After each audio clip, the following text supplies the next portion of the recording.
Estamos poniendo la mañana en camino, estamos escuchando la música del gran Lisandro Aristimuño, hoy cumple 43, y también nos estamos sacando las ganas de escuchar al gran Milton Nascimento, que hoy cumple 79 años de edad. Muchísimo más joven que los dos, está con nosotros. ¡Qué grande! Yo también lo quiero. Sí. Alvarito del Curi, el psicólogo, escritor uruguayo. Bueno, que como siempre nos ayuda a poner la mañana en camino con su columna Los psicólogos no sirven para nada. No sé si si lograste escuchar algo acerca de, motivado por la recomendación que la Conmebol le hizo a Cambadu, van muchos brasileros. ¿Te enteraste de eso? Sí, lo recuerdo. Tengan mucha cerveza y muy, muy, muy fría. Estúpidamente chilada. Exactamente. Y yo digo que no solo responde a la temperatura habitual a que la toman los brasileros, sino que, esta es una hipótesis mía, quizá porque tenía ganas de hablar de eso nada más. Creo que en Uruguay tenemos un problema con las bebidas frías en general. Sí, de acuerdo. Coincidimos, ¿no? De acuerdo, Bueno, menos mal. Porque no y con el hielo, eso lo escuché. Esa parte me la escuchaste, sí, ¿no? Sí. Pedís hielo y te quedan mirando como diciendo, pará. ¿Cómo hielo? ¿Qué me pedís? ¿Qué hielo, no? Sí. Bueno, en fin, me deja un poco tranquilo que también vos lo percibas. Como cuando hablamos del guarda que le tiraban de la piolita. Sí. Y era una transgresión. ¿Qué me toca, flaco? Pará. ¿Me querés dejar sin laburo? Ubicás. Bueno, igual también digo que nada más cosas han cambiado bastante y para bien, pero como está el rezago, que aún así la seguimos de atrás. Sí, eso a propósito de la solicitud de Cambadu. Pero bueno, lo cierto es que hoy nuestro querido Álvaro del Curi nos propone, como siempre, exigente y provocador. Bueno, la provocación siempre tiene un rasgo de exigencia, ¿no? Cuando no es una provocación por la provocación, ¿no? Ese es otro tema que alguna vez podríamos... Si vamos a decir todo lo mismo, es aburridísimo. A mí me gusta decir en general cosas que yo no escucho mucho que se digan. Ya para empezar a lograr cierta atención del público, bueno, ¿no? Bien, claro, imagínate en un escenario y vas y decís lo mismo que todos dicen, no te da pelota a nadie, ¿no? Entonces tratamos, son muchos años tratando de que a uno le den bola en distintos lugares, caminos. Manejo, por favor.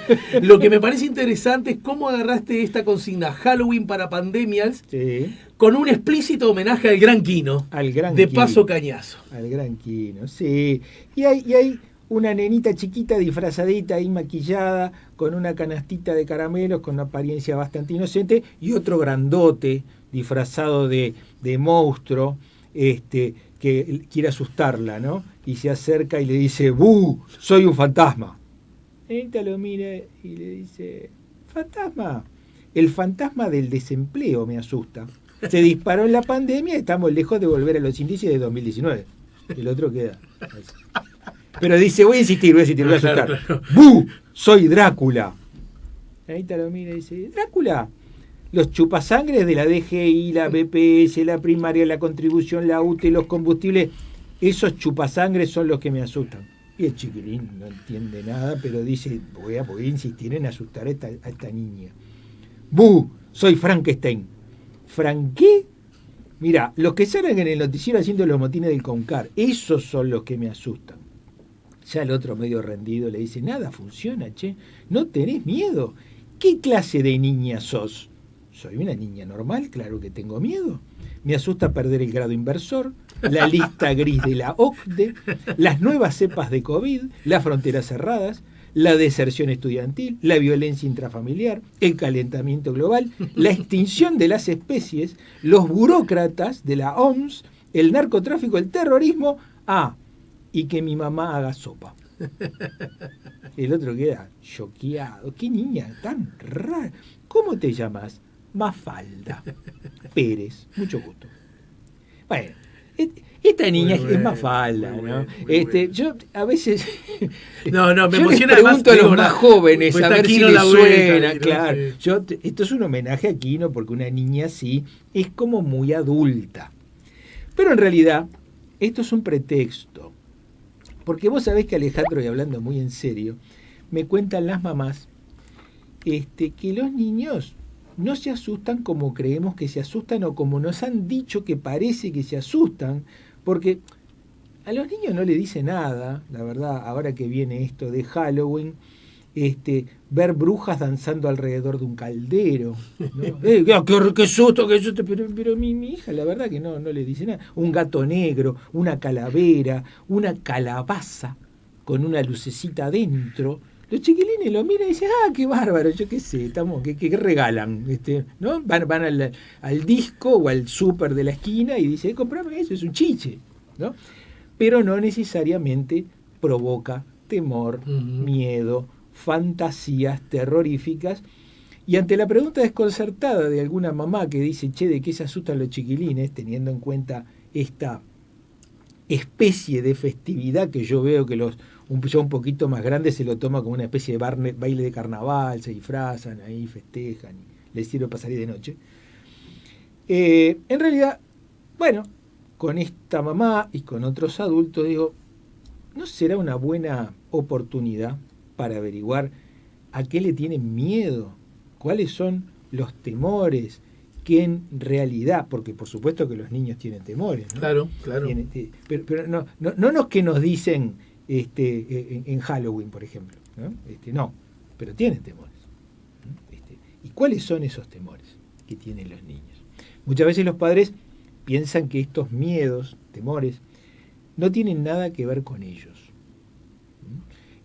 La oscuridad. Como que están. Claro. Como que nacen o se desarrollan esos temores, esos miedos, sin incidencia de los papás. Esa es la idea que a veces tenemos los adultos. Exacto. Como que no incidimos en los miedos de nuestros hijos. Exacto. Son cosas raras que se les ocurren a ellos. En los sueños, ¿no? Y mirá si te vas a poner a investigar en los sueños la cosa rara que hay. A ver, mucho menos abrir un libro del gran Sigmund Freud para interpretar los sueños, ¿no? Tuve una pesadilla, dicen los chiquilines, y los padres dicen, bueno, las cosas de los sueños no tienen sentido, no le des bolilla. Tengo miedo a la oscuridad. Pero tengo, digamos, en general los miedos de los niños, y acá ya vienen las contestaciones que les damos los psicólogos que no sirven para nada a los padres cuando preguntan. Lo que más hay son las cosas que los niños ven que le dan miedo, o angustian, o le preocupan, o hacen discutir, o la propia discusión de los padres. Generalmente cuando los niños dicen tengo miedo, lo que les da miedo son cosas mucho más cercanas, concretas, menos abstractas, menos misteriosas que un sueño, que una pesadilla, o que algo en la fantasía de una celebración nórdica que tiene sus raíces en el comienzo del invierno, ¿no? Y fíjate qué poco volado que es esto. En el comienzo del invierno las noches se hacen más largas y como nieva en el hemisferio norte, las familias tienen que estar más encerradas, pasan más noches oscuras, ¿no? Y esto viene una fiesta antigua. Y en esas noches más largas, en donde hay que pasar encerrado, es más, se puede asociar más con temores nocturnos, fantasías, monstruos o cosas que andan por ahí en las sombras y cuando hace frío. Esa es un poco la raíz de la festividad de Halloween en el hemisferio norte. Pero acá estamos en el hemisferio sur y viene el verano. O sea, que no tiene nada que ver con nosotros. O sea, no es la temporada para empezar a tener miedo porque las noches son más largas, sino todo lo contrario, las noches son más cortas y hay más tiempo de sol. O sea que estamos totalmente al revés del pepino. Pero si queremos averiguar un poco mejor lo que le pasa a los chiquilines con sus miedos, ¿tá? Para nada nos va a ayudar una fiesta como esta o sus simbolismos. Más bien ayudaría a preguntarles y tratar de escuchar atentamente a ver qué les asusta, qué les da miedo. Y casualidad, nos vamos a dar cuenta que la mayoría de las contestaciones tienen que ver con cosas que ven en nosotros. Somos su primer referencia, ¿no? Si mi papá, si mi mamá están asustados, están inquietos, no saben cómo resolver determinados problemas, discuten, se pelean, los ven angustiados, los ven tristes, a los niños eso les da miedo. Y el miedo es algo, a ver, ¿cómo lo sintetizo la pregunta?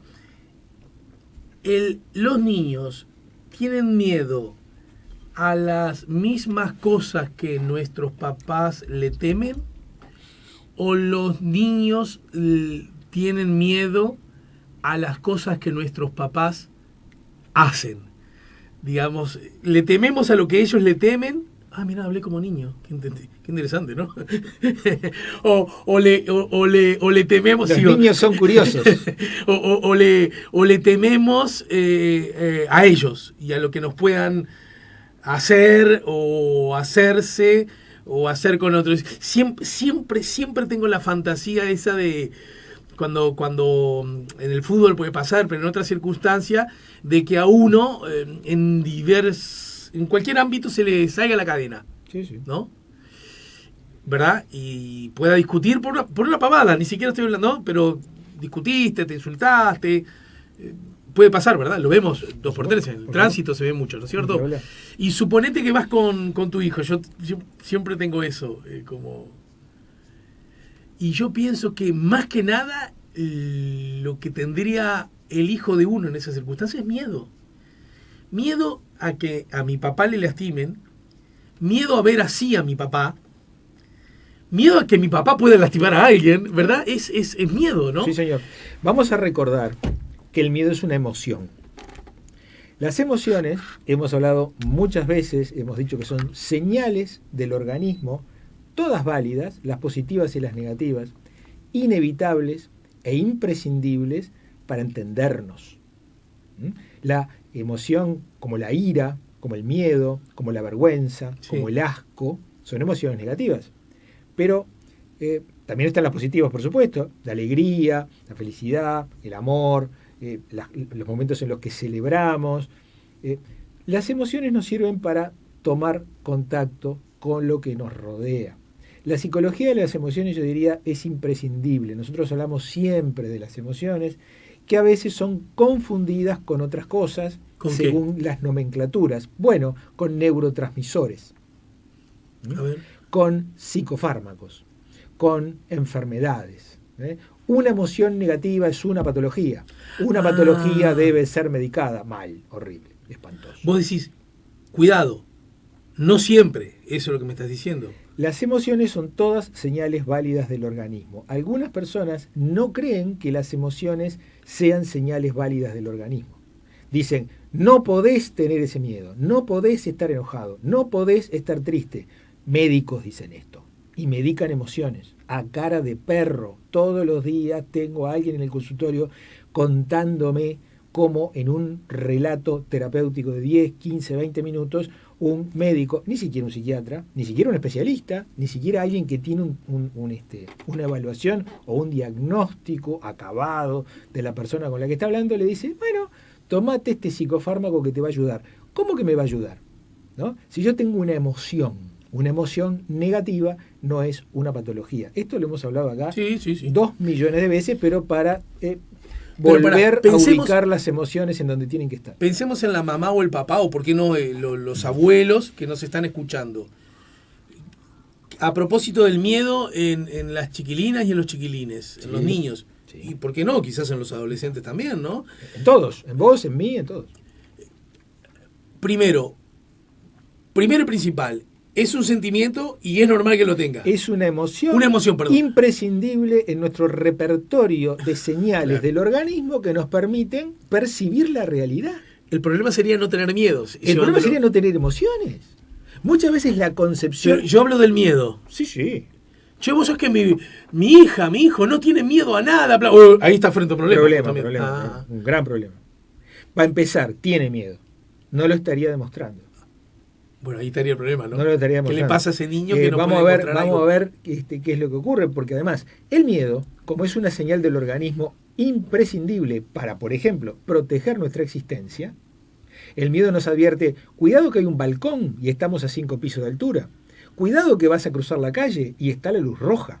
Cuidado, hay una calle llena de pozos, ¿no? No metas una pata dentro de un pozo. O sea, cuidado, te vas a tirar al mar y no sabes nadar. Claro. ¿No? Desde muy chiquitos, los niños están recibiendo mensajes de los adultos, cuidado con los riesgos que corres, e implantando, atención, señales de miedo educativamente. Nosotros educamos miedos. Todo papá que ha tenido un hijo chico en la vuelta tiene que implantar miedo como señal de alerta válida del organismo. El miedo es una señal tan válida como todas las otras señales emocionales del organismo. ¿Por qué ponemos tanto énfasis en esto junto con el gran Norberto Levi, que en su libro La sabiduría de las emociones hace una explicación de cada emoción espectacular? Porque las necesitamos a todas, a las emociones. Todas nos ayudan a percibir correctamente la realidad. Ese prejuicio que estabas contando vos, Alejandro, yo no tengo miedo o no debería tener miedo, yo no le tengo miedo a nada, es una tontería educada, porque seguramente los niños nacen todos con las emociones instaladas. Después el entorno adulto les dice cómo manejar las emociones. Por ejemplo, un niño que tiene tanto miedo que no sale de su casa o no sale de su cama, Sí. el adulto le va diciendo, no tengas miedo, ¿a qué le tenés miedo? Le tengo miedo a la oscuridad, mirá si hay un monstruo atrás de la cortina. Bueno, el adulto tiene que ayudar a ese niño cuando el miedo es excesivo. Pero cuando el miedo es poco, ¿no? Acá estoy haciendo equilibrio en el 5.º piso, en la cornisa. Bueno, no, tenés que tenerle miedo a las alturas, porque si te caes, te matás. ¿Y qué hacemos? Me quedo con el primer caso. ¿Qué hacemos con esa mamá, ese papá que nos escucha ahora y que advierte o cree advertir que su niña, que su niño tienen un miedo un tanto excesivo, que es miedoso, miedosa, entre comillas, de más? Primero, ¿cómo sabe ese papá si realmente es de más y si o no? Y en todo caso, si pudiéramos advertir que ahí hay un potencial problema, ¿cómo actuar, cómo accionar, hacia dónde ir? Tenemos que ayudar a que los niños interactúen con la realidad, sintiéndose lo más seguros posible. Vamos a poner un ejemplo bien clásico. Mamá, papá, me da miedo el agua. No me animo a meterme en el agua. Con suavidad, con convencimiento, con seguridad. Los papás toman de la mano a ese niño, lo toman en brazos, lo meten en el agua despacito, lo van mojando de a poco, mirá, el agua no te hace nada, yo qué sé.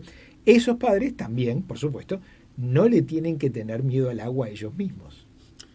Bueno, ahí está la primera hipótesis. Hay, ¿no?, una una retroalimentación, por supuesto, de esa seguridad que le transmiten los padres, los hijos la van adquiriendo. Yo me acuerdo que por suerte mis padres no le tenían miedo al agua, se tiraban al agua en cualquier curso de agua que se te ocurra, un arroyo, un río, lo que fuera, y se metían hasta lo hondo y nos enseñaron a nadar y no sé cuándo. Y yo te digo, Alejandro, a mí y al entorno mío, los niños que estaban en la vuelta, ninguno tenía miedo. Y no se nos ocurría tenerle miedo al agua, ¿no? Ahora, un día, jugando en la playa, nos encontramos con otros niños que le tenían miedo al agua. O casualidad, los papás de esos niños no sabían nadar, no se metían en el agua. 2 más 2, 4. Miedo entrenado para tenerle al mar, miedo, entrenado por quienes no tienen miedo para meterse en el mar. No es muy misterioso esto. No, pero pará. Supongamos que el papá, la mamá, le tienen miedo al agua, no nadaron, o tuvieron una experiencia media embromadeta, Sí. Pero no se quedan conforme con ese miedo y tratan sabiamente, responsablemente, brillante, de no transferirlo, porque si no sería, digamos, muy fácil. Bueno, tenés miedo, bueno, lo transferís. Pero supongamos que existe, y este ejemplo lo podríamos llevar a 27.000, ¿no? Cosas, ¿sí? Entonces, tengo miedo, pero no quiero que mi hijo le cueste como me costó a mí y me sigue costando. Quiero que dé ese salto de calidad de vida, llamémosle. ¿Cómo hace? Porque no va a poder seguir el ejemplo de esa mamá o de ese papá, porque justamente esa mamá y ese papá le temen. Bueno, ¿cómo? Los hijos nos obligan a crecer. Bueno, eso también es cierto. Los hijos nos ponen en el lugar de tener que aprender tantas cosas que no sabemos para podérselas enseñar a ellos. Desde, yo qué sé, zoología, qué animal es yo qué sé, el movimiento de los astros, no tengo la menor idea, pero lo voy a buscar en Google, bañarme en la piscina, no sé, nunca en mi vida me bañé en una piscina, pero como a mi hijo que le gustaría, capaz que yo me tengo que animar a meterme en la piscina, que nunca me animé, para ayudar a mi hijo a que justamente no le tenga miedo al agua. Tantísimas cosas que yo diría, por suerte, los hijos que son grandes maestros en nuestro crecimiento personal nos ponen en el compromiso de tener que aprender para a su vez podérselas enseñar a ellos. Y entonces uno a veces se pregunta, ¿quién es maestro de quién? quién le está enseñando al otro, ¿no? Y todos sabemos, los que tenemos hijos, la cantidad de cosas que hemos tenido que aprender para poder educarlos a ellos. Bien, y desde ese punto de vista, ¿dónde distinguir? Vuelvo casi a la duda anterior. Si estamos dentro de lo que podríamos llamar un volumen apropiado, natural y hasta sano de temores, de miedos, y cuando estamos cruzando, estaríamos frente a un caso que se vuelva, yo no sé si el término es patológico, pero sí por lo menos que merece una intervención, una ayuda experta. El miedo, siempre planteo la fórmula de Norberto Levi, que me parece maravillosa, aparece cuando pensamos, creemos, suponemos que la amenaza que tenemos que enfrentar es superior a nuestras fuerzas. Si yo voy a enfrentar a una hormiga y la veo chiquitita, digo, esta amenaza no es superior a mis fuerzas. Claro. Pero si yo la hormiga la veo grande como un elefante, me voy a asustar y voy a tener miedo, por supuesto, porque voy a decir, este bicho tan grande es superior a mis fuerzas. Pero muchísimas veces la realidad es una hormiga que no sabemos el tamaño que tiene. No podemos dimensionar el tamaño de la amenaza. Y a mí sobre eso, y si querés la dejamos por acá, siempre me ha... A veces no vemos el tamaño verdadero de las cosas. Claro. ¿Y cómo aprender a discriminar el tamaño verdadero de las cosas? Bueno, yo creo que... Pero incluso en las preocupaciones, lo que está haciendo ruido, ¿no? Sí, sí, sí. Vas todo el día con un ruido. Y después digo, ¿pero qué es este ruido? Ah, es esto. Podríamos decir que nuestra mente puede distorsionar muchísimo el tamaño de las amenazas. Hay discursos de miedo. A veces, creo que una vez contábamos la anécdota de Doña Pocha mirando el noticiero. Y Doña Pocha miraba el noticiero en los 60 y decía, y el noticiero en los 60 habla de la Guerra Fría y de la posibilidad de un holocausto nuclear. Y Pocha decía, nos vamos a morir todos. Le daba miedo, ¿no? Por supuesto, lo que veía en el noticiero. Nos vamos a morir todos en una explosión atómica. Bueno, Pocha sobrevivió a la explosión atómica mientras comía bizcochos. Y miraba la tele y comía bizcochos. En los años 80, el SIDA empezó a aparecer, ¿no? Una enfermedad desconocida de transmisión sexual, y entonces en el noticiero de los canales contaban los casos de SIDA. Hay 3 casos de SIDA en Bella Unión, hay 4 casos de SIDA en Rivera. ¡Pah! No hay que ir a Rivera, no hay que ir a Bella Unión, mirá si te agarras el SIDA. Y Doña Pocha, mientras comía bizcochos, le tenía miedo al SIDA y decía, nos vamos a morir todos de SIDA. Bien, Pocha tampoco se murió de SIDA, sobrevivió. Y ya por el 2000, un atentado terrorista tira las Torres Gemelas y es la amenaza del terrorismo global, estaban todos los informativos, cada rato un informe de algún atentado terrorista, mientras Pocha comía bizcochos y miraba la tele, decía, nos vamos a morir todos en un atentado, o seguramente nos vamos a morir en un atentado terrorista. Bueno, ahora con el COVID pasó lo mismo, Pocha comía bizcochos y también decía, nos vamos a morir todos de COVID. Pero justo Pocha, ahora hace unos meses, pobre, murió. Después de haber una larga vida mirando noticieros y comiendo bizcocho. ¿Sabés lo que era la verdadera amenaza para Pocha? Los bizcochos. Porque tenía colesterol. Pero Pocha nunca le tuvo miedo a la verdadera amenaza. ¿Qué significaban los bizcochos? Y creo que un poco vamos así por la vida, Ale. Bueno. Una vez más queda claro que una de las buenas armas, vos nos enseñás a que la palabra no es tan mala como de alguna manera tenemos asumido. Hay que desarrollar la capacidad de discriminar, ¿no? Poder separar, poder distinguir. Vos fíjate que Pocha vivió asustada por toda clase de cosas que ni la rozaron. Pero los bizcochos era la verdadera amenaza. Pero ella nunca los vio como una amenaza. Bueno, esto igual que no sea como una excusa perfecta para no traer bizcochos. No. Para nosotros no es una amenaza. No la Pocha. Nosotros amamos los bizcochos. Había un aviso, no hace tanto, que a propósito, me parece de algo, no sé si no era el colesterol del corazón, es campaña pública esas que a vos te gustan tanto, sí, y a mí también. Sí. Y que mostraba unos chiquilines que usaban el skate y daban unas vueltas en el aire. ¿no? Y entonces estaba un matrimonio comiendo y le ponía sal y pues Sí. decía, estos chiquilines no saben el peligro que están corriendo. Buena, era buena. Sí, me acuerdo. Bueno, gracias, Alvarito. Nos Por vemos favor, la semana que viene. aquí estaremos con bizcocho. No ilusiones, no ilusiones.